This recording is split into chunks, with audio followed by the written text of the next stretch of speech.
Hello everyone, welcome to Sleepy Classes. तो आज शुरू करेंगे हम आपके यूपी पीसीएस का 2023 का जो प्रीलिम्स का पेपर है उसके next set of 25 questions, that is 26 से 50 क्वेश्चंस की डिस्कशन प्रीलिम्स की, जीएस की हम आज करने वाले हैं। तो यहाँ पर आपको मेजरली मैं बता दूं, आज जो कवर होने वाला है टॉपिक वो होगा हिस्ट्री का, ठीक है। एंड हिस्ट्री में भी जो क्वेश्चंस अगर आप देखेंगे 2023 के पेपर में आए हैं वो काफ़ी ज़्यादा डायरेक्ट हैं एंड ऐसा नहीं है कि कुछ भी बहुत अलग से उठा के डाल दिया। यानी कि मेरा कहने का मतलब यही है कि अगर पढ़ा होगा आप इजीली आंसर कर पाएंगे, अगर नहीं पढ़ा होगा तो या तो आप आंसर गलत मार्क करके आएंगे जिससे नेगेटिव मार्किंग होगी, या आप उसको छोड़ के आएंगे जिससे नाइदर केस आपका प्रीलिम्स क्लियर नहीं होने वाला है। So moral of the story is कि आपको अपने फैक्ट्स के साथ यहाँ पर क्लियर होना चाहिए जो आपने स्टोरी पढ़ी है यहाँ पे, क्योंकि हिस्ट्री को हम स्टोरी की तरह ही पढ़ते हैं। तो आप इंटरलिंकेजेस बना के चलिए, चार्ट्स बना के चलिए, मैप्स का स्पेशली ध्यान रख के चलिए क्योंकि मैप्स के ऊपर क्वेश्चन आए हैं यहाँ पे, है ना।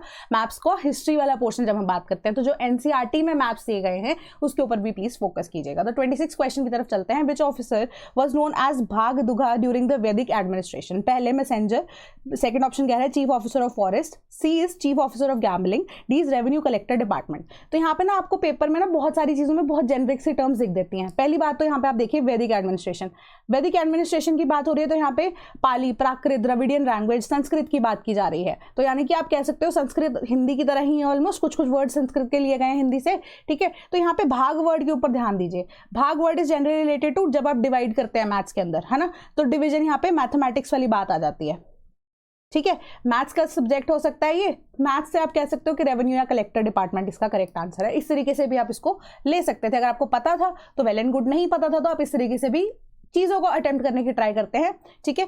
इन केस मैं अगर आपको वही चीज बता रही हूँ कि लैंग्वेज यहाँ पे आप चेक करें कि वैदिक एडमिनिस्ट्रेशन की बात हो रही है तभी ये चीजों को अटेम्प्ट कीजिएगा, ठीक है। तो अगर हम मिडिवल पीरियड की बात करेंगे तो वहां पे इस चीज का रिस्क मत लेना, ठीक है। देन आंसर इसका डी है।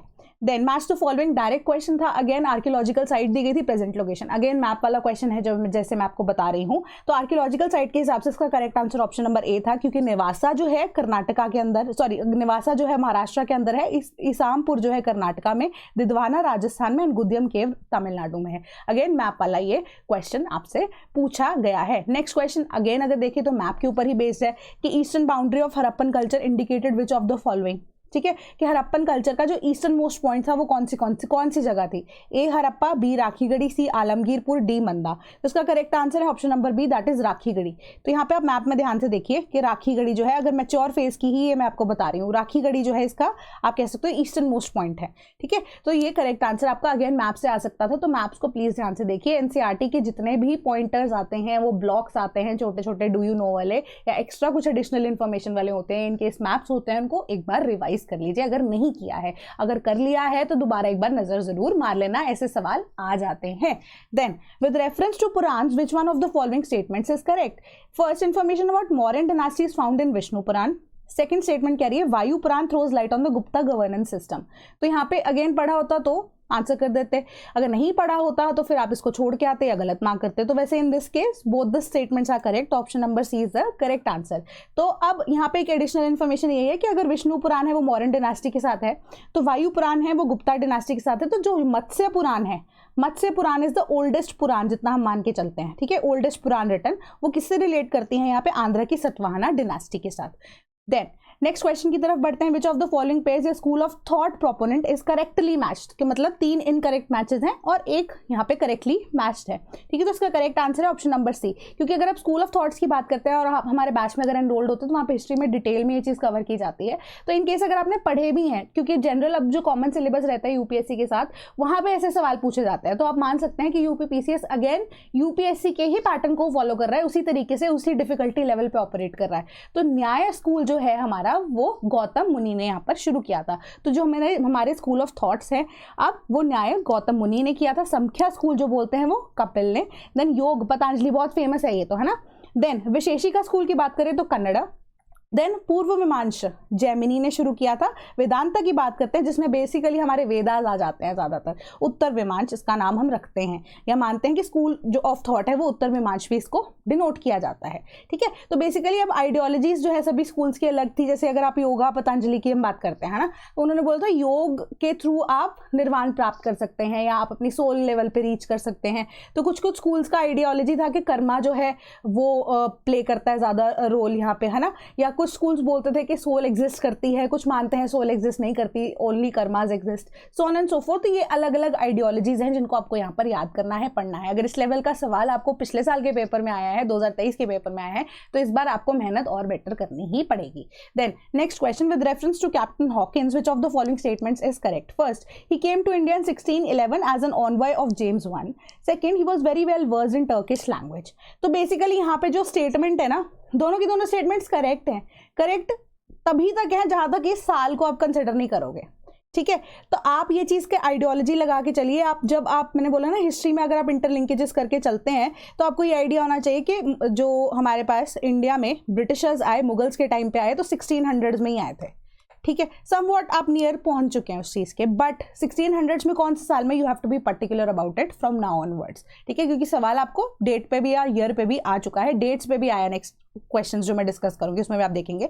तो 1608 1609 के आसपास आप देखेंगे कि ब्रिटिशर्स जो है वो जहांगीर के कोर्ट में आते हैं, ठीक है। तो ये ईयर की वजह से ये स्टेटमेंट गलत हो जाती है, ठीक है। तो इस वजह से आंसर इसका है ऑप्शन नंबर बी, 2 ओनली, ठीक है। तो सर विलियम हॉपकिंस रिप्रेजेंटेटिव थे ईस्ट इंडिया कंपनी के, ठीक है। एंड अब वो कमांडर थे हेक्टर के। हेक्टर के बारे में भी हम जनरली पढ़ते हैं। एंड अब उन्होंने एंकर की थी शिप अपनी सूरत में अगस्त 24 1608 को।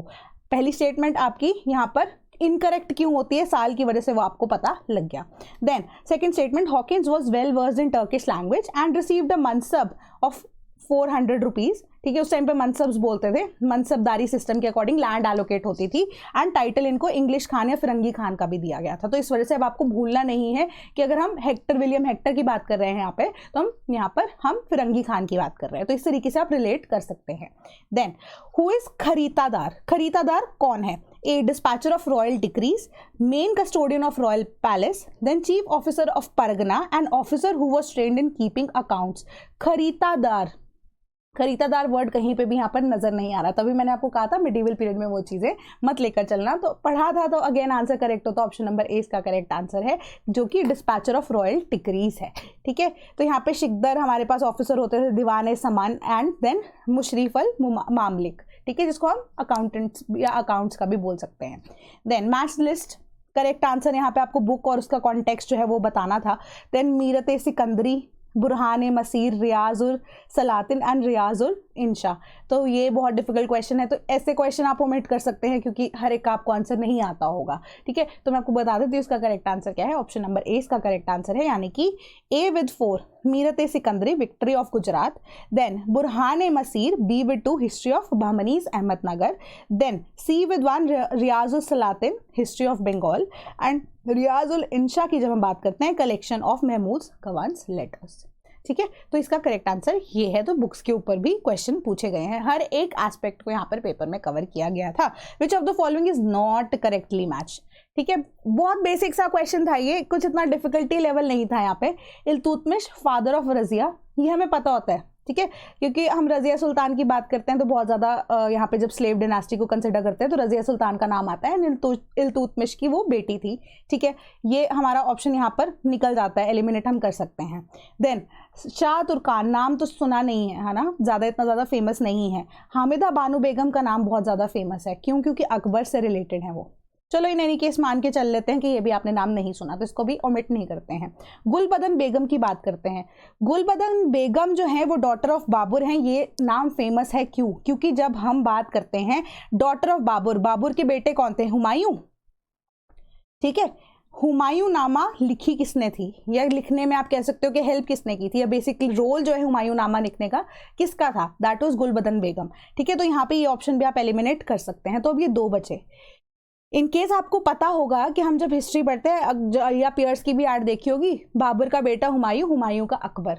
तो अकबर जब पैदा हुए थे, यू नो कि वो अलग ही रहे हैं अपनी माँ से, है ना। तो यहाँ पे वाइफ ऑफ अलाउद्दीन खिलजी कहाँ से आ जाता है? हामिदा बानो बेगम का नाम इज आइडियली बहुत ज़्यादा फेमस। तो बहुत सिंपल सा डायरेक्ट सी बात है, हामिदा बानो बेगम को आप यहाँ पे कंफ्यूज हो सकते थे ऑप्शन बी और सी के अंदर।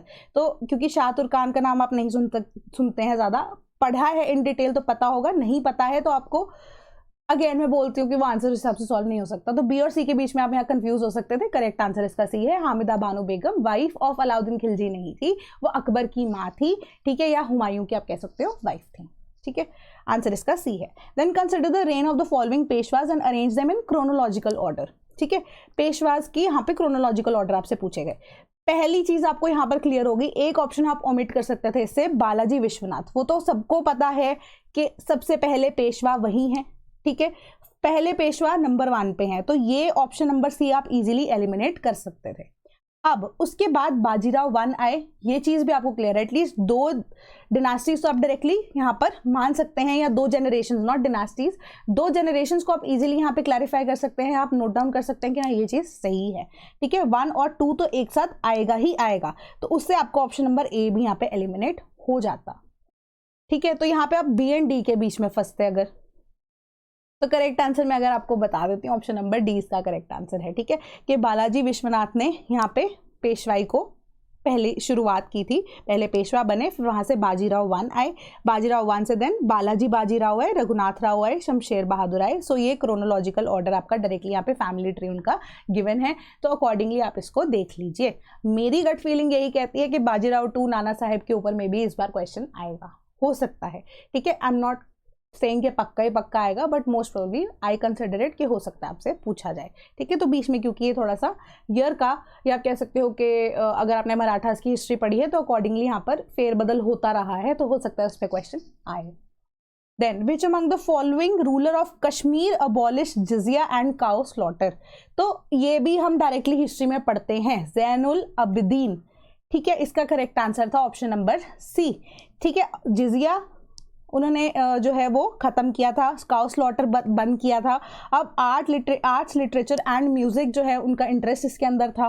ठीक है, कमीशन किया Jangir canal for irrigation and transportation, and उनको बुढ़ शाह के नाम से भी जाना जाता था। ही वॉज नोन एज बुढ़ शाह बाय हिज सब्जेक्ट्स, यानी कि उनके जितने भी आसपास वाले लोग थे या उनकी प्रजा थी वो उनको बुढ़ शाह भी बोलती थी। And he was born on November 25, 1395 and died in Srinagar on April 5th 1470। ठीक है, तो ये बहुत कॉमन सा नाम है। जब हम अबदीन का नाम पढ़ते हैं उनको अबदीन द ग्रेट बोला जाता है, क्योंकि 9th सुल्तान थे वो कश्मीर सल्तनत के, जिन्होंने 1418 से 1419 एंड 1420 से 1470 तक यहाँ पर रूल किया था।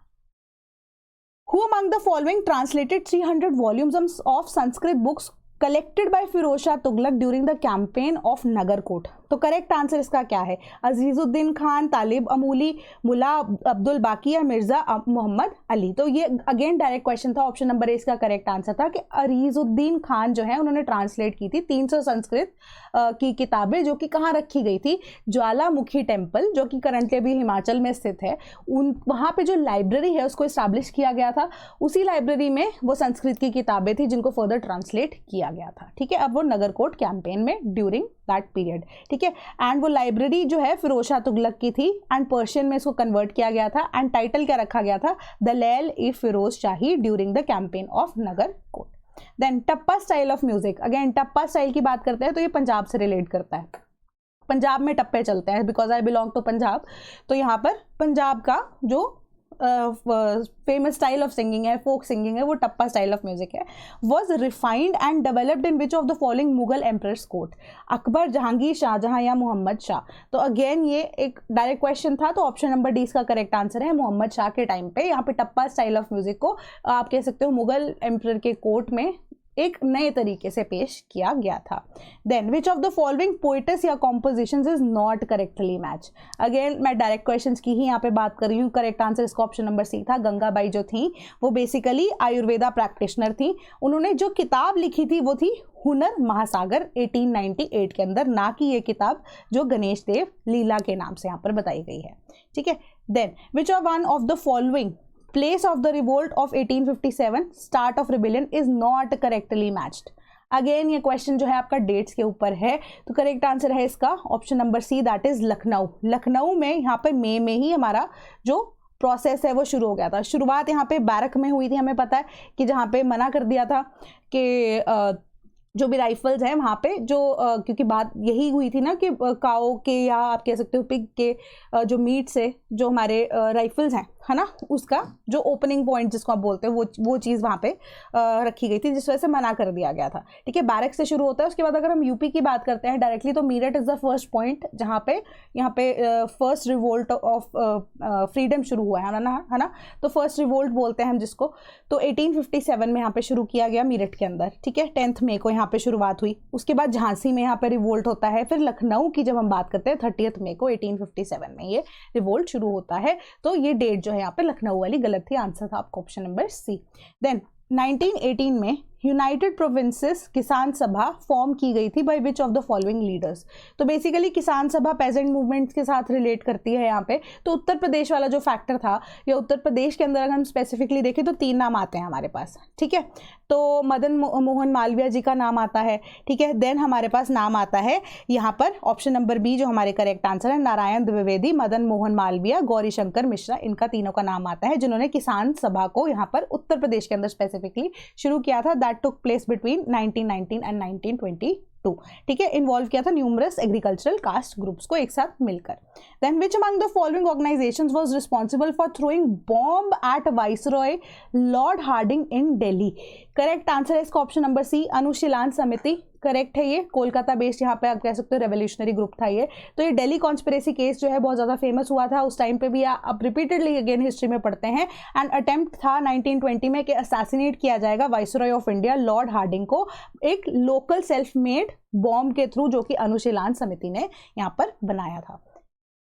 By which of the following acts the system of chamber of princes with 120 members was created. ठीक है, करेक्ट आंसर है ऑप्शन नंबर डी। ठीक है, अब यहाँ पे जलियांवाला बाग मैसेकर वाला ये सारा कुछ यहाँ पे ध्यान नहीं रहना है। हमारा एक्ट ऑफ 1919 के थ्रू बेसिकली यहाँ पे क्या हुआ था, चेंबर ऑफ प्रिंसेस का मेजर रोल यहाँ पे यही था कि एक स्पेसिफिक जगह या एक स्पेसिफिक पोजिशन जो है दी गई है to the princely states of India जो उस टाइम पे एग्जिस्ट करती थी। जो प्रिंसली स्टेट्स में उस टाइम पे नवाब थे, हमारे पास राजकुमार थे या जो राजा थे, सो ऑन एंड सो फोर्थ।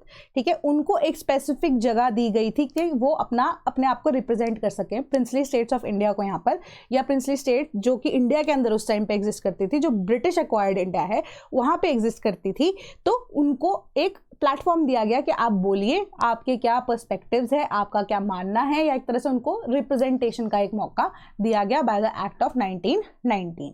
ठीक है, तो चेंबर ऑफ प्रिंसेस को एस्टैब्लिश किया गया था 1920 में किंग एम्परर जॉर्ज 5 के द्वारा। उनकी प्रोक्लेमेशन जो आई थी 1919 के अंदर गवर्नमेंट ऑफ इंडिया एक्ट 1919 के बाद, and was given the royal ascent.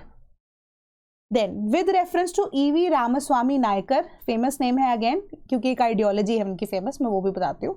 Which of the following statements is are correct, कि he participated in the non cooperation movement and he left Congress in 1925। तो basically E.V. Ramaswamy Naicker was one of those peoples जिन्होंने कांग्रेस को छोड़ा था, ये बोलकर कि बहुत ज़्यादा ब्राह्मणिकल डोमिनेंस है, यानी कि ब्राह्मण्स का डोमिनेंस कांग्रेस के अंदर बहुत ज़्यादा देखने को मिल रहा है। तो सेकंड स्टेटमेंट हमारी करेक्ट है अगर आपको ईयर पता होता। तो उन्होंने पार्टिसिपेट भी किया था नॉन कोऑपरेशन मूवमेंट में। ठीक है, तो दोनों की दोनों स्टेटमेंट्स हमारी करेक्ट हो जाती है। Option number C correct answer है। तो now I have a homework for you कि टेम्परेंस मूवमेंट क्या है, आप कॉमेंट बॉक्स में मुझे बताएंगे। ठीक है, अगर नहीं पता है तो 1-2 घंटे बाद जब वीडियो रिलीज होगी मैं टेम्परेंस मूवमेंट के ऊपर यहाँ पे एक कमेंट पिन करके डाल भी दूंगी। देन 45th क्वेश्चन की तरफ चलते हैं। What was the name of the female regiment constituted as a part of Azad Hind Fauj by Netaji Subhash Chandra Bose. Fairly simple question था, रानी झांसी रेजिमेंट थी। बी ऑप्शन इसका करेक्ट आंसर है।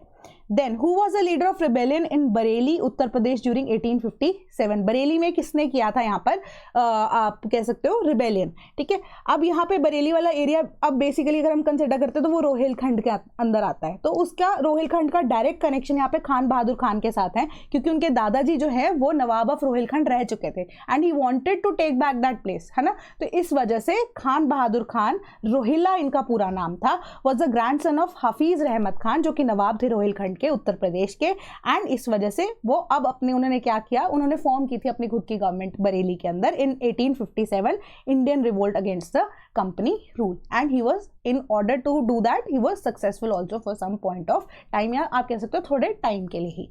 विच of the following events was the last in the chronological order.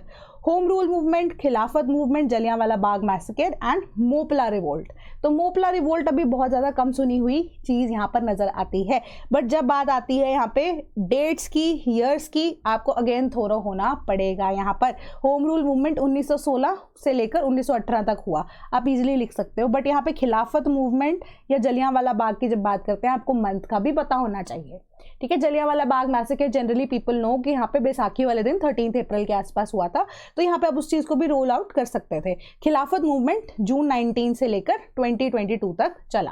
Then Moplah revolt की जब बात करते हैं वो 1921 में हुआ था, तो आंसर करेक्ट हमारा डी हो जाता है।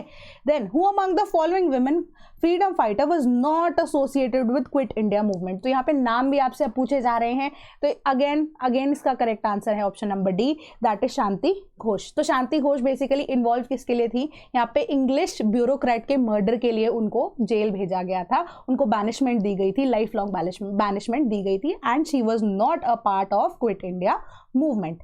देन 49 क्वेश्चन देखते हैं, which of the following tributary और river is not correctly matched. Tributary के साथ आप बताएंगे कि अब रिवर कौन सी करेक्टली मैच नहीं है, तो इसका करेक्ट आंसर है option number D, that is Pranhita Mahanadi. Mahanadi की नहीं, ये गोदावरी की ट्रिब्यूटरी है।